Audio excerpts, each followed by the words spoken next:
Urbanization is a phenomenon of our age. By the year 2000, say the demographers, half of us will live in cities. Latin America has already reached that point. Nationwide population growth in Latin America is serious enough, more than 3% in many areas. But urban growth is 5 to 8% and rising. The ancient city was marketplace and seat of authority, organic and manageable. The new city is a mushroom with an uncertain center, amorphous outlines, and a high potential for massive disaster. To a certain extent, and for a limited time, we possess the power to stave off, or at least to ameliorate that disaster. We need first to understand the dimensions of what looms on the horizon.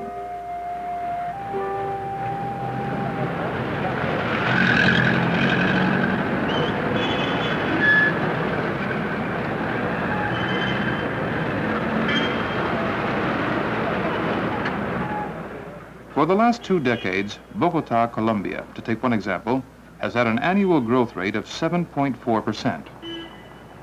Part of the growth is the classic demographic pattern of lower death rates and steady or growing birth rates. But much of it comes from increasing numbers of migrants from the countryside. They come to the city under 2 primary imperatives: the push of the countryside, which can no longer sustain them, the pull of the city, which has drawn restless people from the countryside since cities began. The young people are the first to come and the first to meet frustration. They have little education, no skills away from farming, and they do the odd jobs the city offers to its immigrants, no more than a means to survive.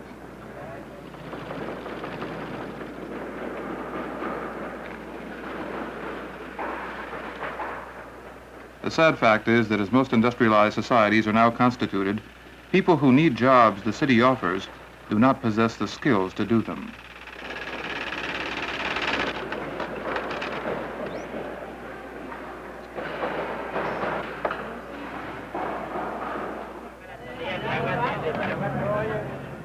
The energetic or desperate ones become scavengers in the waste of the more affluent ones. So they wait, sometimes hungry, sometimes angry. These people who should be at the peak of their productive years, and in any case are, ironically, at the peak of their reproductive years.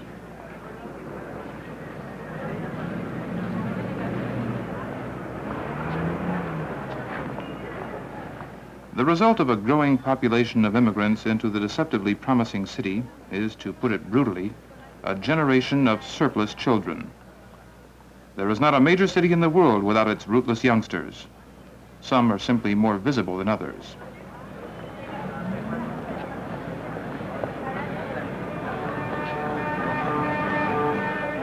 What brings them here? What has always brought country people to cities?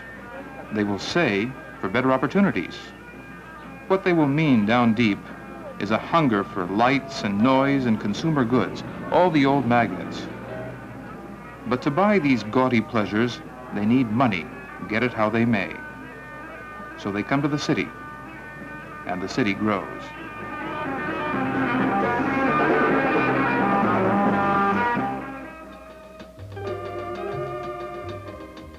Why do they leave the country? The simplest reason is that the increasing growth rate has outstripped the ability of small landholders to care for their families. Inherited parcels of land are smaller by the generation.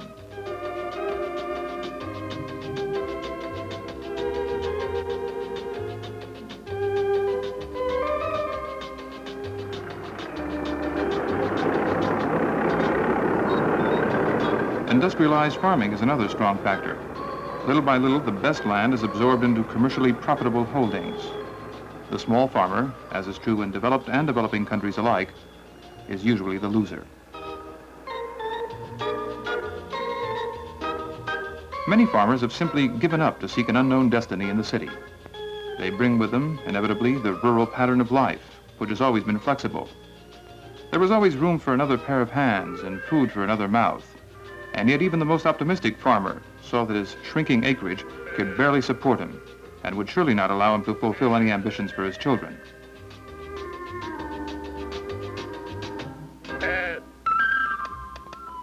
They see the city as another chance, a chance to change and perhaps to prosper. So the rural poor become the urban poor.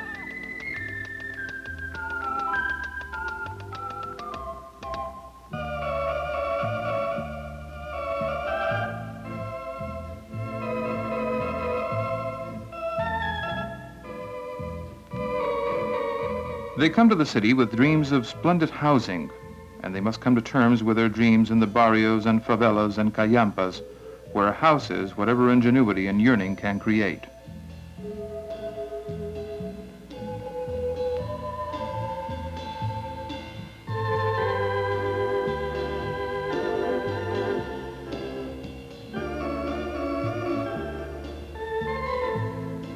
It would be a mistake to regard the situation as tragically fixed and immutable. It is fluid, and it has elements of hope. Most rural families bring with them rural traditions. They plant flowers in kitchen gardens. They keep sheep and chickens in the muddy lanes.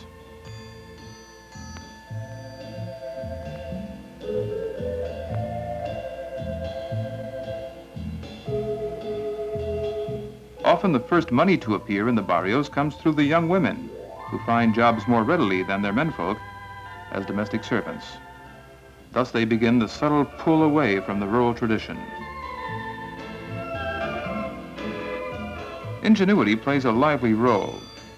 Electricity is something which can, with effort, be acquired informally. Although it is insufficient and uncertain, it is better than darkness.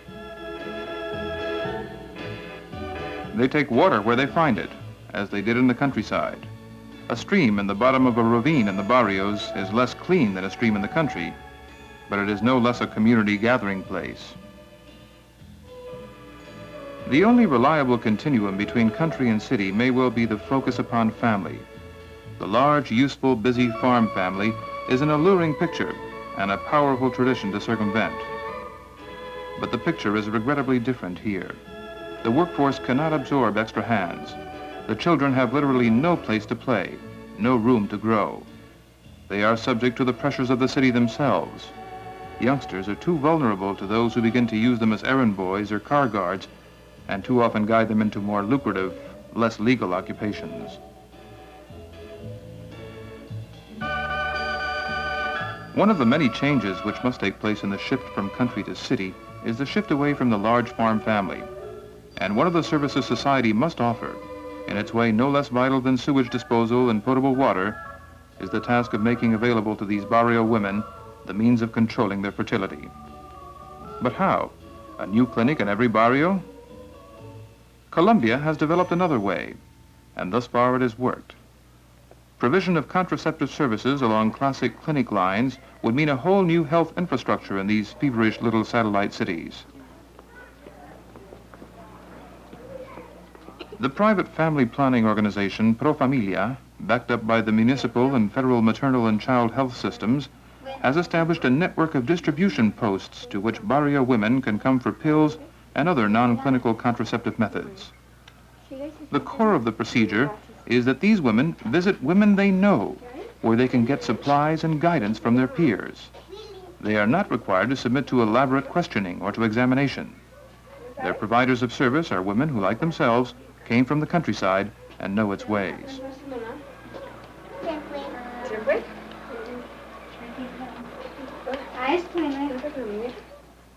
Elena proves the persistence of those ways. She has come from the far side of the city, where after 2 hours and an expensive bus ride, she has taken lunch to her husband, a factory laborer. She took lunch to him in the field when they lived in the country, and he is unwilling to surrender this amenity in the city. But with her new responsibilities, Elena is gaining independence, and this costly bit of nostalgia will probably disappear one day.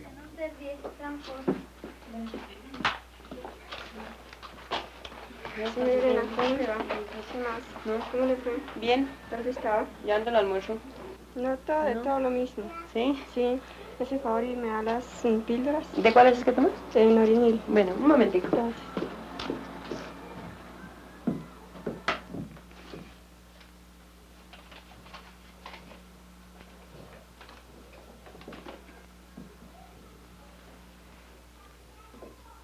Tenga sus pildoritas.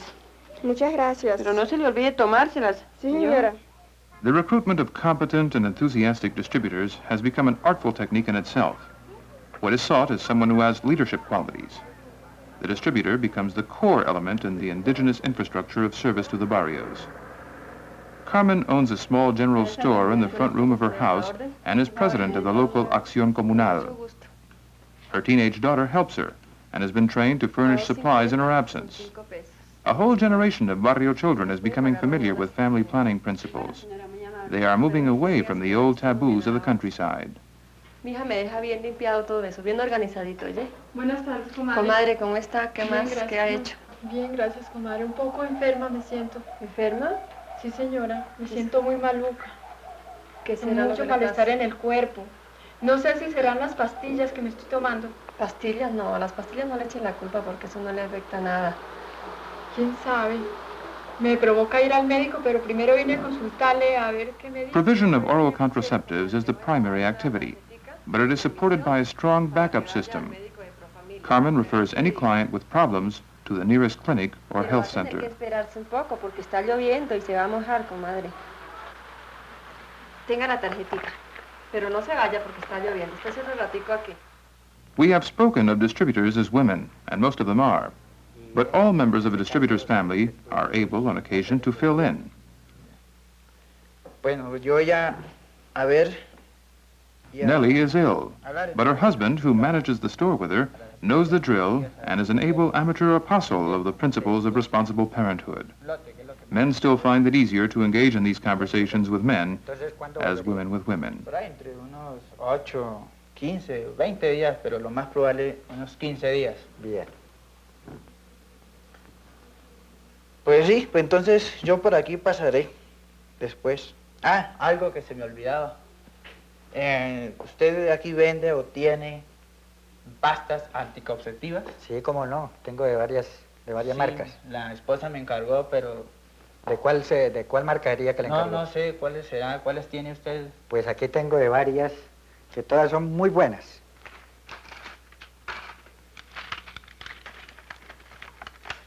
Por ejemplo, aquí tengo de estas y esta. Todas estas marcas son muy buenas y muy efectivas para la anticoncepción. Ah, ya. If there is a single factor involved in the provision of family planning in the new satellite settlements, it is that they must be designed with the needs of the migrants in mind. This is a start, but only a start.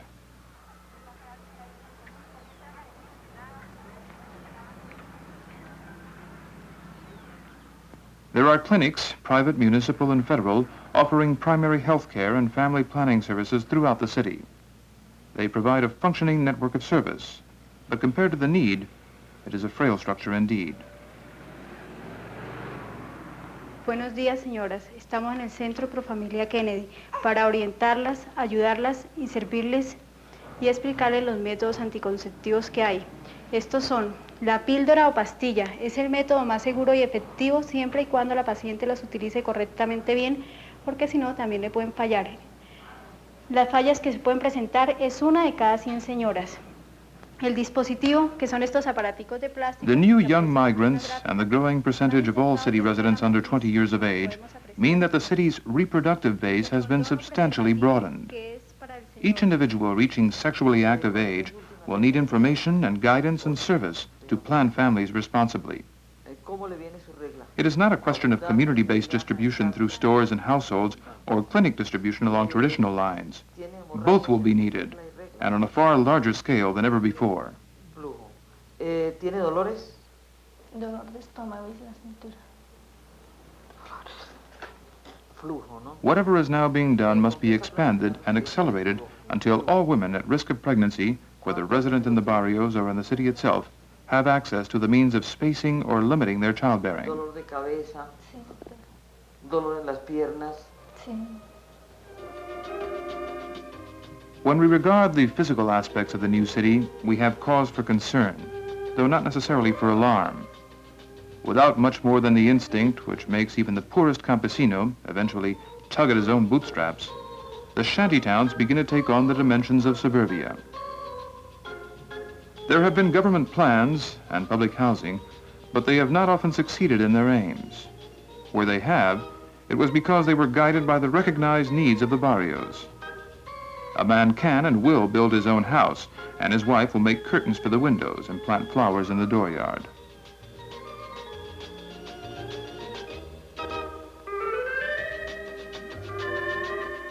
Start with the assumption that the urbanization of Latin America is irreversible. Give heed to the voices of the people who have chosen to live in the barrios' miseries until the day when they can be absorbed with a measure of comfort and, more important, a measure of dignity into the life of the city.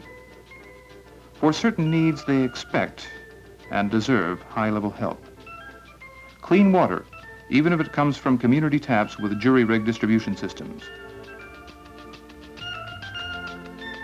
Some reasonable means of sewage disposal, however simple. Electric power available not only in the downtown discotheques, but above their own supper tables.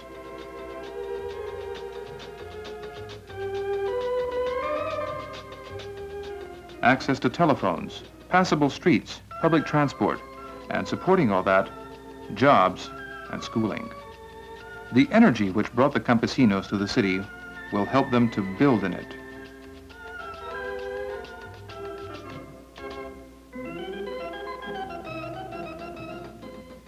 The migrant from the countryside, who is making the growth of Latin American cities irreversible, has a centuries-old pro-natalist tradition. He is accustomed to regard a family of 5 or 6 children as entirely normal. But he can no longer expect that 2 or 3 of them will die in infancy, for this has changed radically in the last decade. So those children will grow up and have children of their own, and each of those children, and their children, and their children, will need not only food, clothing, shelter, and education, but the whole range of public services which make life in a city possible.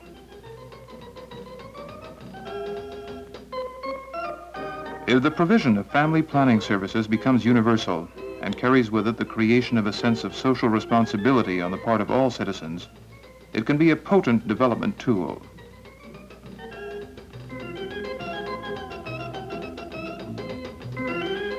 If the rural tradition of large families can be reversed, we can slow the nightmare growth of the new city by the end of this century. Otherwise, if the present urban growth rate continues,